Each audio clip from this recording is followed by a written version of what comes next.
Nehemiah 2 verse 10. Kung nanas, amen? Tanamaning paliw para sa pagbasa pulong sa Diyos. Nehemiah chapter 2, verse number 10, 11, and 12. English yun na, Isaiah kaduha. When Sanballat, the Horonite, and Tobiah, the servant, the Ammonite, heard of it, it grieved them exceedingly that there was come a man to seek the welfare of the children of Israel. So I came to Jerusalem and was there 3 days. And I rose in the night, and some few men with me. Neither told I any man what my God had put in my heart to do at Jerusalem. Neither was there any beast with me save the beast that I rode upon. Bisaya. Sa diha nga si Sanballat ang Horonhon ug Tobias ang Sulugoon ug ang Sulugoon ang Ammonhon nagadum mahitungod ni ini kini mipasubo kanila sa hilabihan nga dihay nahiabot nga usa ka tawo aron sa pagpangita og kaayohan sa mga anak sa Israel. Busa ako miadto sa Jerusalem ug didto sulod sa 3 ka adlaw. Ug ako mibangon diha sa kagabhion ako og pipila ka tawo nga uban kanako ni ako misulti ni bisan kinsa nga tawo unsa ang gibutang sa akong gibutang sa akong Dios sa akong kasing-kasing aron buhaton sa Jerusalem. Ni dihay mananap nga uban kanako gawas sa mananap nga akong gisakyan. So my message this morning is, when God puts a dream in your heart, kung ang Diyos mubutang sa usa ka pangandoy diha sa imong kasing-kasing. Sakto man, pangandoy, dili damgo, kay lahi na, pangandoy. Kung ang Diyos magbutang, mubutang, something like that, sa usa ka pangandoy diha sa imong kasing-kasing. Magampo na ta, dahin ko mo makalingkod para sa mensahe karon. Heavenly Father, would you bless the simple message this morning? Would you fill me with your spirit as I bring it? Father, would you stir our hearts regarding the needs of the people around us, the needs of people around the world, people who need to be saved, people who need to be helped, people who need to learn your word. God, would you please fill me with your spirit this morning? You know I'm tired, I'm weak, but God, you're strong. Your strength is made perfect in weakness. Lord, I pray to be with Jessame in the hospital recovering. Pray to be with Mom Joy and Cebu. Pray to be with Hannah and Brother Julius and others who aren't feeling well. Lord, I pray, God, that you'd be with Mom Edna's family as they're grieving her homegoing. Lord God, would you please use this to bring about the salvation of many of her family members. Lord God, would you meet with us this morning? Bless the message. Fill me with your spirit. I pray in Jesus' name. Amen. Pwede mo maglingkod.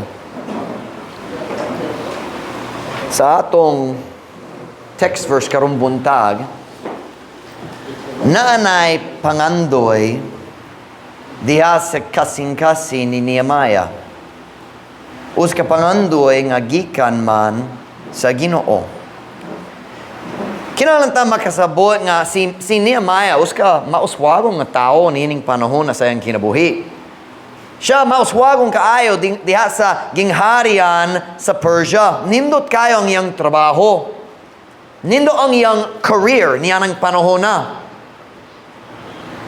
Siya ang cupbearer sa hari. Ang pulong cupbearer nagpasabot nga siya ang taong kinahanglan mo tilaw daan sa tanan kanon ug imnon sa hari aron mo pruweba nga walay, what's the word, hilo? Walay hilo.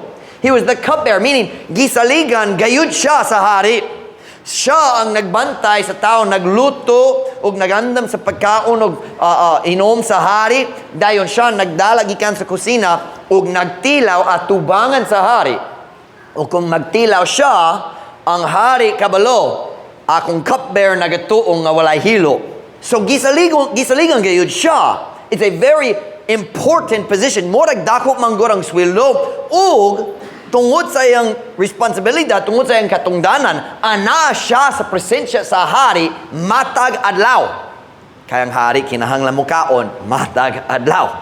So kanunay, Siya na dito. He was very important. Importante kaayo ang iyang katungdanan diha sa gingharian. And it was the Persian Empire. The Assyrians were first. Dayon ang Babylonians. Can I say nagsakop sa Assyria? Can I say it that way? Nagsakop sa Assyria, nakadaog nila. Nagsakop. Dayon ang Persians nagsakop sa Babylonia. So they're the most powerful kingdom in the world. Ang ilang gingharian nagikan sa India ngadto sa Ethiopia. Kung wala ka kabalo asana sa map, lantawa lang dako gyud. Dako kayo. And this man was with the king. Si Nehemiah nag-uban sa hari matag adlaw. It'd be like he being a close counselor of the president. I mean, kaila gayud siya sa hari sa pinakagamhanang tao sa tibok kalibutan niya ng panahon na. What I'm trying to show you is this. He had a comfortable life. Mayroong yang sweldo, gisaligan siya sa hari, nindot kayo yung kinabuhi niya ng panahon. Wala siya nangita sa lain na oportunidad. Comfortably siya sa iyang career. How to say it? He was comfortable right where he was. Siya makahimo unta sa pagbabilin niya ng katungdanan o magkinabuhi nga comfortable hangtod sa katapusan sa iyang kinabuhi. He wasn't looking for another opportunity. Mauswagon, nagyud siya. Wala siya naglaom. Basin pon maka-change ko sa jobs. Wala yun. He was happy and successful where he was. But everything changed when he heard about a need far away. Ang tanan niyang pagbati na usob na, nabagot na sa diya, nakadungo siya kabayan sa panginahanglan, layo manggod dito sa Jerusalem. Go back with me to Nehemiah chapter 1 and verse 1. Let's look at the story a little bit. Nehemiah chapter 1 and verse 1. We'll back up a little bit and get a little bit of a running start into the story here. Nehemiah chapter 1 verse 1. Kung wala kay Biblia, okay naman. Pwede maminaw. Nehemiah chapter 1 verse 1. Kung nana, say amen. The words of Nehemiah, the son of Hakaliah. And it came to pass in the month Chislew in the 20th year, as I was in Shushan the palace. Ang mga pulong ni Nehemiah, ang lalaki na anak ni Hakalias, o kininahitabo sa bulang Chislew sa ikakauhaan katuig, samtang ako diha sa Shushan ang palasyo. Once again, nakita na to. Nag-work siya sa lut sa palasyo. Doon kayo sa hari, mauswagon siya, nindoy ang kinabuhi. Tanawang verse 2. That Hanani, one of my brethren, came, he and certain men of Judah, and I asked them concerning the Jews that had escaped, which were left of the captivity, and concerning Jerusalem. Nga, si Hanani usa sa akong mga igsoon miabot. Siya og pipila ka lalaki sa Judah. Og akong nangutana kanila may tungod sa mga Hudeo nga nakaikyas, nga nahibilin sa pagkabinihag.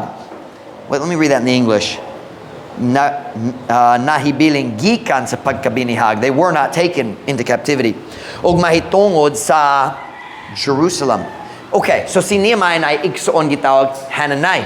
Og si Nehemiah, what gyud siya nakabista sa Jerusalem. Murag na tao siya diya sa pagkabinihag sa Babylon, and then later the Persians nakadaog na, they won the battle, and so it's a murag what gyud siya nakabista sa Jerusalem. Kay batanon pa siya.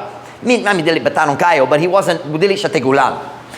Pero na siya iksong gitawag Hanani nga nakaadto sa Jerusalem. Kay nining panahon na si Zerubbabel nibalik na uban ni Joshua o sila nagtukod na sa templo dito sa Jerusalem.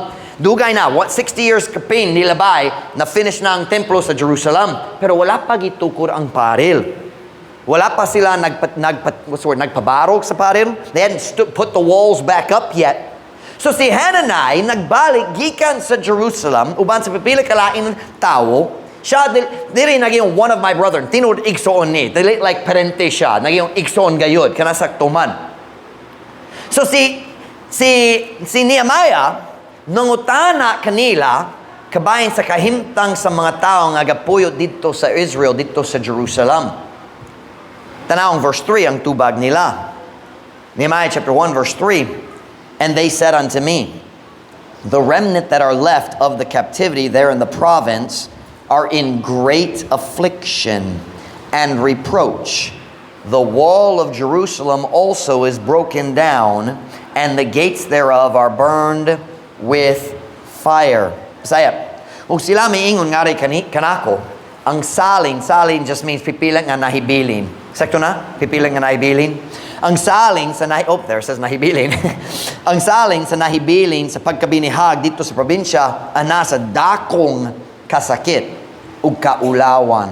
Ang paril sa Jerusalem usab natumpag ug ang maganghaan niini nasunog pinaagi og kalayo. Sa last time si Nebuchadnezzar nagatake sa Jerusalem, nagguba siya sa tanan, nagpatumba sa tanan paril, nagsunog sa tanan sa sulod. He destroyed everything.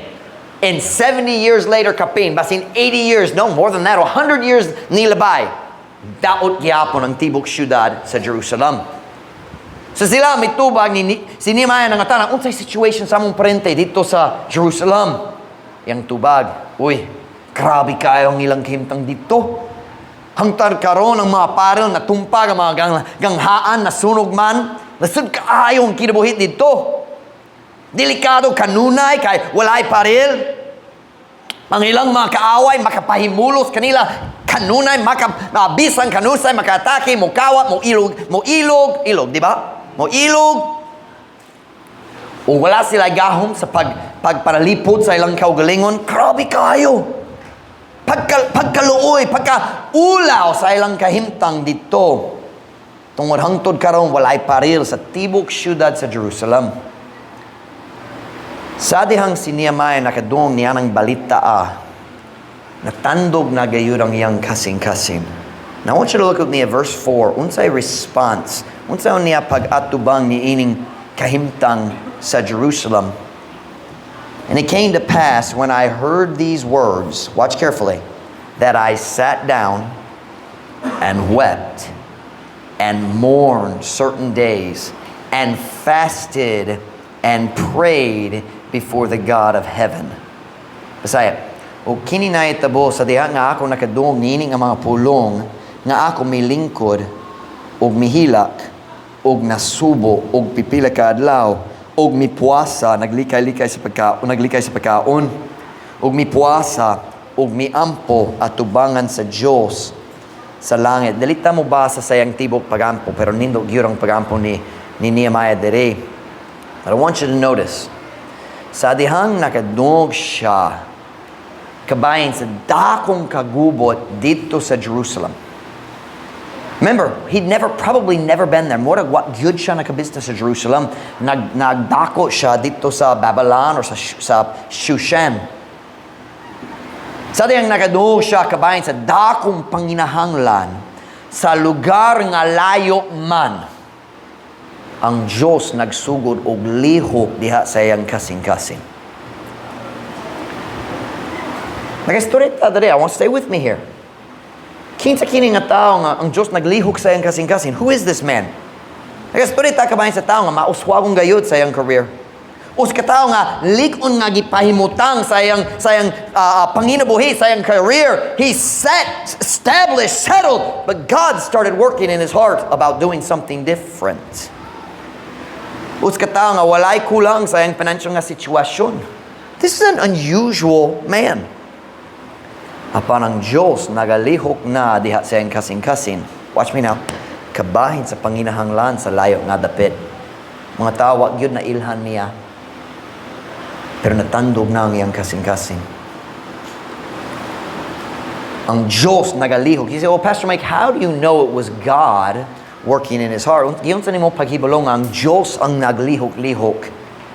Basin siya lang nag-auhag sa iyang kaugalingon. Basin dali Diyos gyud. Now, it is true. Sometimes people work themselves up. Makadung ka sa sad story. O you kind of, I think I put it into the sign. I won't say it in the sign. May mas klaro. Usay ang mga tao mo auhag sa ilang kaugalingon. Hangtod nagatog, gayud sila nga ang ilang gihunhuna, ilang plano, mao gayud ang kapabuton sa Diyos. People do that sometimes. Tungod sa ilang kaugalingong kaluoy, kabayan sa situation, or basin just an idea they have, and mag-convince sila sa ilang kaugalingon na kini manggod ang kabubuton sa Diyos. Apan sa pagkatinuod, kana ang ilang kaugalingong kabubuton lang. We do that sometimes. Even sometimes people do that in spiritual matters. Sometimes a missionary will say, I want to go to that country, pero dali ka na ang plano sa Diyos. Just naluoy siya kanila kay nakakita sa mga pictures o luoy kayo. Sometimes missionaries do that. Sometimes pastors say, kana kung mag-start sa church sa akong hometown. Many times a Bible student, ang taon naluwas na mo, ata siya sa Bible school, and ang iyang pangandoy, ganan siya mag-start sa church diha sa iyang, what is hometown? Hometown, ha? Lugar na tawhan? Lugar na tawhan, kana gayud. And sometimes, usahay ka na ang kabubuton sa Diyos. Pero usahay kabubuton sa tao. Pero that was not what Nehemiah was doing. Si Nehemiah wala nag-auhag sa iyang kaugalingon. Ang Diyos ang nag-auhag sa iyang mga pagbati. Ang Diyos mismo maong naglihok diya sa iyang kasing-kasing may tungod nini nga dakong panginahanglan dito sa Jerusalem. Say, well, Pastor Mike, how do we know it was God and not just Him? Diyon na mo paghibalo nga kini ang kabubuton sa Diyos. Ang Diyos ang nagbutang sa pangandoy diya sa iyang kasing-kasing, dili siya mismo. Have you ever asked yourself, I'm not sure if this is my idea or God's idea? Nalibog ba? How do you know it was God? Well, the Bible tells us in our text verse. Go back to Nehemiah chapter 2, verse 12. Nehemiah chapter 2, verse 12. And I arose in the night, I and some few men with me. Neither told I any man what God had put in my heart to do at Jerusalem. Neither was there any beast with me, save the beast that I rode on. Ug ako mibangon diha sa kagabhion, ako pipila ka tawo nga uban kanako, meaning dili pod, we could also say dili. Ni ako misulti ni bisang kinsa nga tawo, unsa ang gibutang sa akong Diyos, sa akong kasing-kasing. Ang Diyos ang mibutang sa tinguha diha sa kasing-kasing ni Nehemiah. Now the message this morning is not, dili ko magwali karon unsaon nimo paghibalo kung kini ang kabubuton sa Diyos or kini ang imong kaugalingong kabubuton. That's a different message. Basi na ako magwali niya sa umabot, wala ko kabalo. Well, all I want you to see here is it was God who was working in Nehemiah's heart. It was not his own plan. Wala siya nagano, here, I want to be the hero. Kanaan ko. I want to be the one who saves the day. That's not what he was doing. It was God. Wala siya nag-auhag sa iyang kaugalingon. Ang Diyos man ang nagalihok diha sa iyang kasing-kasing. Now let's go back and look at verse 4 again. Kung siya nakadungog ni ining balita, kanaan ko nga kamong mamatiktan ninyo ang mga pagbati niya. Nehemiah chapter 1 verse 4. Nehemiah chapter 1 verse 4. Kunana say amen? And it came to pass when I heard these words. What words? Unsang pulong na doon niya? Ang bad news kabayan sa situation sa kahimtang dito sa Jerusalem. I sat down and wept and mourned certain days and fasted and prayed before the God of heaven. O kini nga itabo sa diya nga akong nakadungog ni ini nga mga pulong nga ako milingkod o mihilak o nasubo o pipila ka adlaw o mipuasa o miampo at tubangan sa Diyos sa langit. Sa wala pa ang Diyos, nagbutang sa tinguha diya sa kasing-kasing ni Nehemiah sa pagtabang sa mga tao dito sa Jerusalem. Una ang Diyos nag-agha sa pagbati ni Nehemiah kabahin sa kadako sa panginahanglan. Usahay makadungog ko sa mga magwali, musulti sa mga butang sama ni ini. They'll say something like this. Now, I don't want my members to make emotional decisions.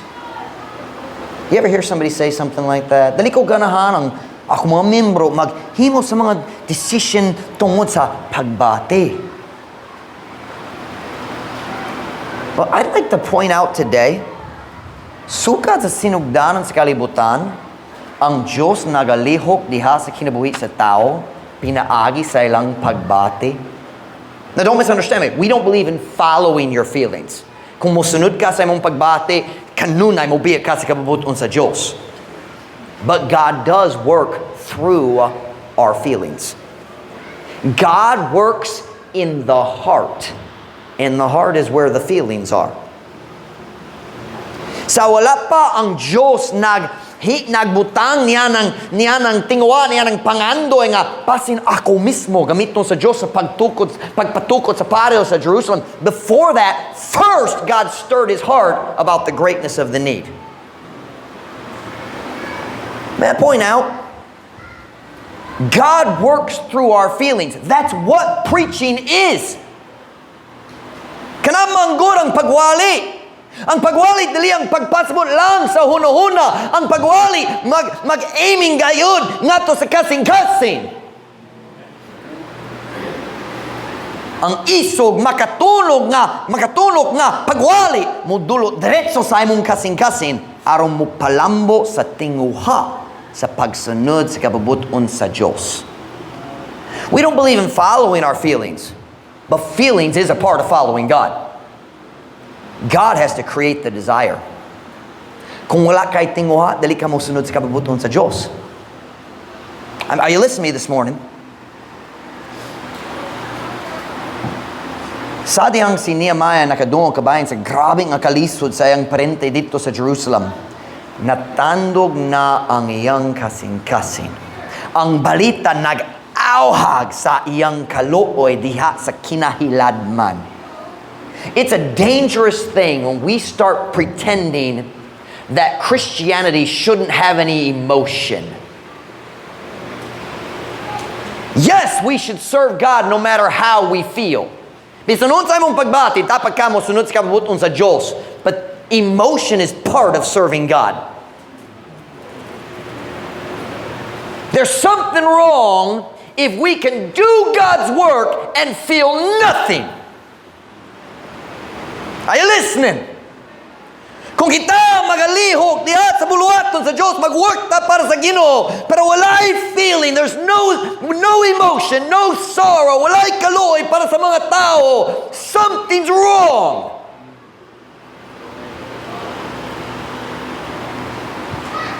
It bothers me when I hear preachers say, I don't want people to make emotional decisions. What?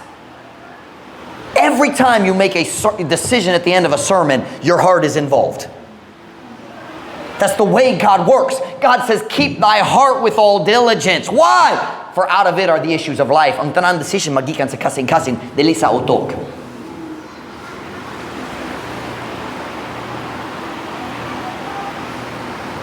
Why was Nehemiah stirred up? Because he heard about the need. Nagadungo siya kabahin sa panginahanglan sa layo na dapit. Now stay with me this morning. Who are we talking about? Kini nga tao mauswagon. Wala siya nangita sa lain oportunidad. Malipayon siya sa iyang panginubuhi, sa iyang career. Kini nga tao, watch now, the truth is, ang ilang problema dito sa Jerusalem, wala'y kalabutan kaniya. It wasn't his problem. Kini dili iyang problema. Comfortable ang iyang kinuwi. Luoy kaya ng imong kaimtang dito, pero wakoy kalabutan niya na. Realistically, tinuod man.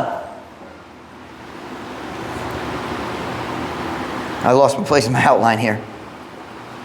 Alang kaniya, alang ni Nehemiah, sayon unta nga musulti, pagkaluoy. Pero ako walay kalabutan niya na. Dili ka na ang akong problema. Sila na lang ang magatiman niya na. But that's not what Nehemiah did. Sa dihang nakadungo si Nehemiah sa bad news, watch this statement right here. Siya mitugot nga matandog na ang iyang kasing-kasing. In some ways, this message is a lot like Brother Young's message last Tuesday.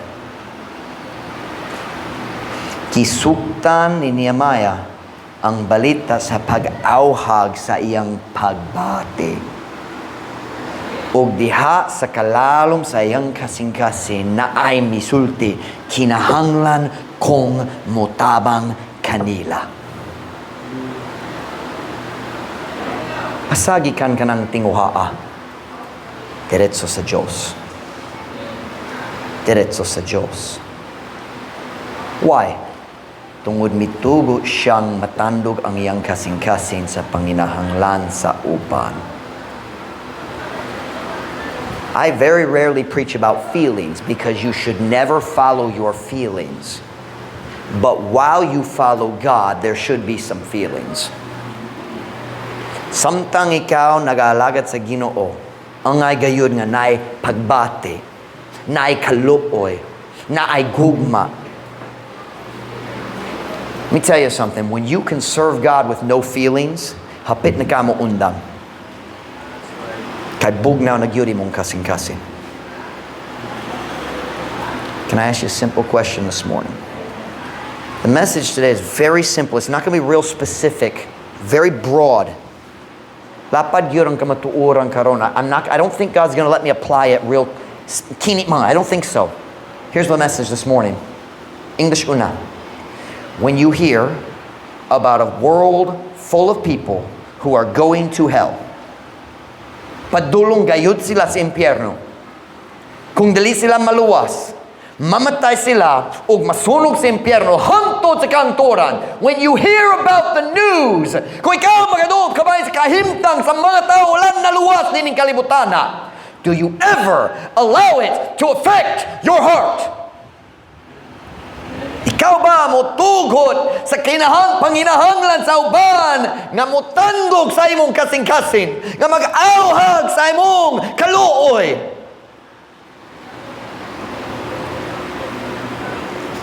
O magpagahi ba ka sa imong kasing-kasing o magsulti? Pero dili ka na akong problema. Bahala sila. Okay naman ang akong kinabuhi. So often, makadungot ta sa bad news, and we harden our hearts. I'd like to suggest we should let our heart be stirred by the needs of others. Ang ay gayud, alang kanato nga motugo ang panginahanglan sa uban nga mag-auhag sa atong kasing-kasing. One of the most shocking stories I've ever heard. We're going to get out early today. True story ni. I've told it before a long time ago. I wrote it last night in English because I was so tired I couldn't think in Visayan. Pero magsulti sa story sa Bisaya. Dito sa US na preacher evangelist, yung ngalan si Tom Williams. Famous siya para sa iyang kinabuhi nga magampo siya. He's very well known for being a man of prayer. Si Tom Williams uska evangelist, meaning wala dili siya pastor gyud sorry siya sa lain-laing church ang pastor mag-invite niya, Brother Williams, come and preach for us for a special conference or para sa among special services on Sunday. Kanun gi-invite siya magwali sa lain-laing churches. Maybe 40 years nilabay. Nagwali siya sa church dili layo kayo gikan sa iyang dapit. I don't remember how far it was. Pero nag-drive siya uban sa iyang pamilya. Wala sila nag-fly, nag-drive sila. Nag-uli sila, niya nagpanahon nag-apuya siya sa California. Dagang gayon ang Pilipino sa California karon. Pero gapuya siya dito sa California ug nag-uli siya gikan sa church. Medyo layo, dili do-do, pero mga hours nag-driving siya. Hapit na sila. And I will say this, if I get kung masayop ko sa gamay nga detail, sorry kayo, wala ko nagadoon sa story, dugay na, just memory lang. So, pasing dali, sakto gayon. But kini ang general idea. Hapit na sila, miuli na. Maybe 20 or 30 miles pa. Nag-driving siya, and I think natulog na siya, something nag-drive. O nagbangga gayud siya sa ilalom sa semi-truck. Kabalo mo sa semi-truck? Ang dako yun nga truck nga na mag-turn man ka na. You know what I'm talking about? He ran, nagdasmag siya. That's the word I'm looking for. Nagdasmag siya, but his car went under the back of the semi-truck. He knocked himself out. What do you call that? Knocked out. Kuyapan? Nakuyapan gayud siya. Sa diya, nimata siya. Nawala ang uban sa ngipon dere. Nagdugo gayud siya sa baba. Naglanta siya ang asawa dito sa floor, sa tapad niya. Unconscious kiyapon siya. Dayon siya naglanta sa likod. Nalimot ko pila ka anak sa likod sa car. Pero naglanta siya. O yung anak ng lalaki, basing teenager siya. Na putol ang puthaw. Nagsama niya dere, lalong gyud. Siya naglantaw, yung gisulti, ang dugo nag-spray. Sa diya, nag-pump ang kasing-kasing. Nimata siya, nagsulay siya, makasabot sa situation. Yung gisulti, naggawa siya sa car, naghubo sa yung shirt, naggisi man o maghimo sa mga bandages. Nagsalut siya sa car, nagbutang dito, nagsulay, nagpugong sa pag-aaga, sa dugo. Dayo now. Yan ang panahon na wala pa cellphones. Nakakita siya sa car padulong sa highway. Naggawa siya sa car. Nag-wave na, ana-ana. Nag-stop ang car. Siyempre niyan ang panahon na wala power windows. Ang tao abri sa window. Siyang, sir, palihog tabangi mi. Kinahanglan dalon akong pumili nga to sa hospital. Hapin na mamatay akong ako na nakbasin, ako na sawapod. Wala ko sure kung buhay pa siya. Palihog tabangi mi. Bisan nun sa mong kinahanglan, ako mo bayad, ni mo palihog tabangi mi. Kana nga lalaki sulod sa car. Naglantaw sa kagubot. O hiyang gitubag ang akong sakyanan na puno na. O nag-drive na. True story.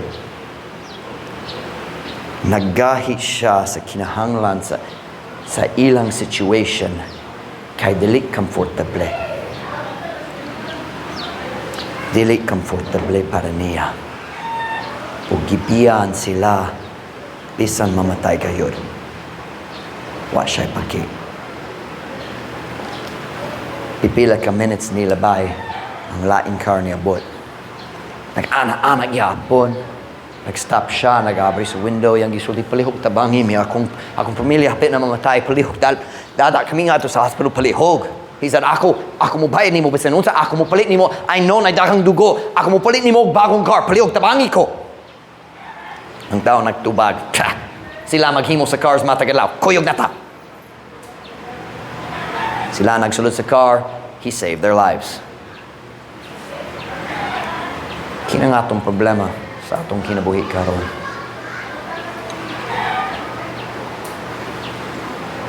Usahay ang pastor.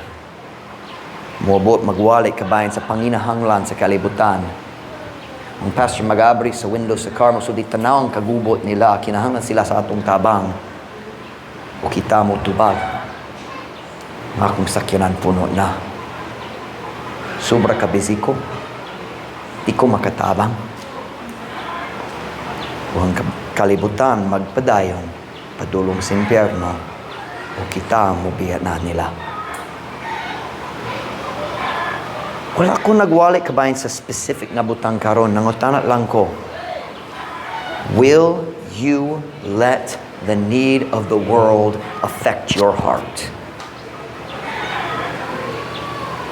Ikaw ba mutugong ang panginahanglan sa tao sa tibok kalibutan, mag-auhag sa imong kasing-kasing, mag-auhag sa imong pagbati? O ikaw mutubag, ang akong kasing-kasing puno na. Wala ko'y time ni ini. Sorry ka, naluoy ko nimo. Naglaon kong ang laing tao mag-share kanimo kabayan sa kaluwasan, pero ako, napuno na akong sakyanan. Napuno na akong kinabuhi.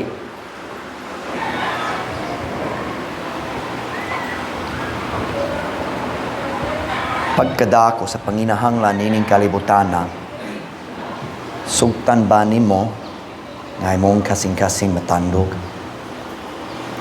O mo pagahi ka sa imong kasing-kasing o magpadayon sa imong kaugalingong kinabuhi? Will you let? You say, Pastor Mike, ako po na problema. Siyempre, kitang tanan na problema. Siyempre, pero mas dako pag yun ang ilang problema, padulong sila sa impyerno nga walay katapusan. Ang tanan natong mga problema diri sa kalibutan, gamay kayo kung kita magkampara nga to sa kalag dito sa impyerno.